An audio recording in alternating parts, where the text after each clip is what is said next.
Joining us now, CNN Global Affairs analyst, former Defense Secretary under President Trump, Mark Esper. Secretary Esper, it's great to have you. Appreciate it. Welcome Morning, Poppy. to CNN as well. Glad to have you.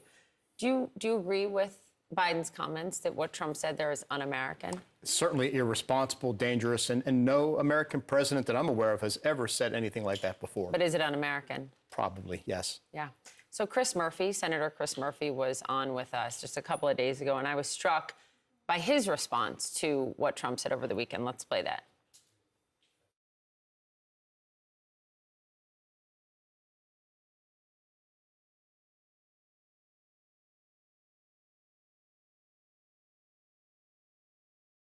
That part, effectively an invitation for World War III. Hyperbole or something you also agree with? I think there's some hyperbole. Too often people are throwing around the term World War III for this or that. But look, clearly it's an invitation. It's a green light, if not a flashing green light. And what presidents and even former presidents say matters. So I get concerned not just about what Vladimir Putin hears, but what the Ayatollah in Iran hears, and most importantly, what the Xi Jinping in Beijing hear. And what do they hear?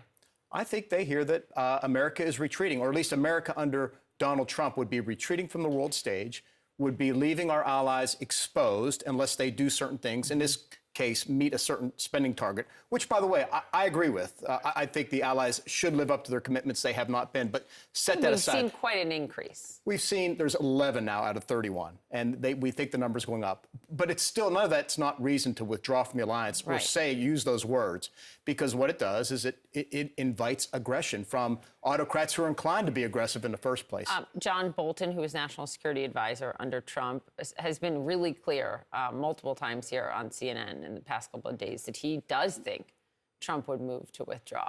Now, he's going to need Congress to do that now because of the way the law is written. You were in the room with Trump in discussions like this. Do you agree with Bolton? Sure. Look, I think President Trump has a disdain for NATO. He doesn't understand it. He doesn't understand the importance to our own security. And look, I think one of the first things he'll do is move to cut off all funding for Ukraine. The next thing he'll probably do is to begin withdrawing troops from key countries unless they meet a spending commitment. But ultimately, we'll try to withdraw from NATO. But look, on the other hand, despite a law recently passed by Congress saying that he can't without Congress's approval, there's so many other things the president can do to undermine the alliance. Like what? He could pull troops out. He could declare that he will not support a NATO ally, just like he did, because that is all in the power of the executive and the commander-in-chief. And we could withdraw from exercises. We could withdraw ourselves from NATO formations. Turning to the issue of Ukraine, and the fact is that this $95 billion aid bill, $60 billion to Ukraine, is not going to make it to the House floor, according to Speaker Johnson, at least not in this form. We just had this really fascinating reporting from our Melissa Bell overnight, just highlighting the successful attacks Ukraine is continuing to carry out on Russia. This one on the Black Sea Fleet, which now they've decimated by a third, which is pretty remarkable, isn't it, in the way that they're doing it. But how long can Ukraine sustain that without much more aid from the U.S.? I think it's going to be very difficult. I mean, there is aid in the pipeline. We are the largest provider of military aid. The Europeans, the largest provider of financial aid. When that pipeline runs out, I can't tell you right now. We do know that the Ukrainians are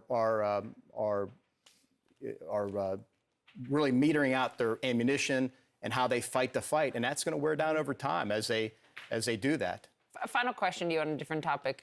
The House just impeached Homeland Security Secretary Alejandro Mayorkas. First time in 150 years a cabinet secretary has been impeached.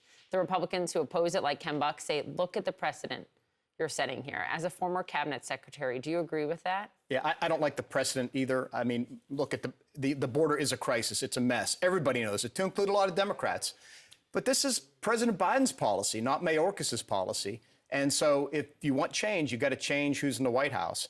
I do not like the precedent of impeaching, doing this, because it'll become a tit for tat. And we need to avoid that type of stuff. Yeah. We need to get back to a more simpler days when we didn't personally attack everybody. We didn't try to impeach everybody who didn't do exactly what we wanted. And that's what we need to get back to. That's why I'm very anxious about this upcoming election. Former Defense Secretary Mark Esper, thank you. Nice to have you here. Appreciate it. Phil.